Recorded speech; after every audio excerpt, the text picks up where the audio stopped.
Hello my dear beautiful people. ఈరోజు ఈ వీడియోలో రీసెంట్గా ఇండియా నుంచి వచ్చిన ఎంఎస్ స్టూడెంట్స్ ఇక్కడ యూఎస్ఏలో అరెస్ట్ అయ్యారు ఫెలనీ కేస్ మీద. ఫెలనీ కేస్ అంటే అందులో చాలా కేటగిరీస్ ఉంటాయి. డ్రగ్స్, మర్డర్ కేసెస్ అండ్ ఇంకా ప్రాస్టిట్యూషన్, అలాంటివన్నీ కూడా ఈ ఫెలనీ కేటగిరీ కిందకే వస్తాయి. చాలా స్ట్రిక్ట్ అండ్ సివియర్ పనిష్మెంట్స్ ఉంటాయి అండ్ వాళ్ళ లైఫ్ లాంగ్ అలా ట్యాగ్ క్యారీ చేయాలి. ఫెలాన్స్ అని అంటారు ఫెలనీ కేస్ మీద రిజిస్టర్ అయిన వాళ్ళని.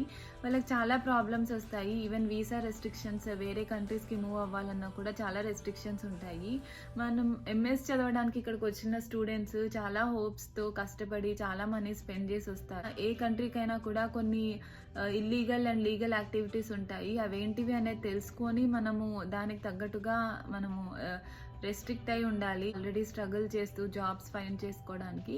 అలాంటి టైంలో ఇలాంటి న్యూస్ చూసినప్పుడు అసలు జెన్యూన్గా ఇక్కడ ఉంటూ స్ట్రగుల్ అవుతూ పైకి రావాలి అని అనుకున్న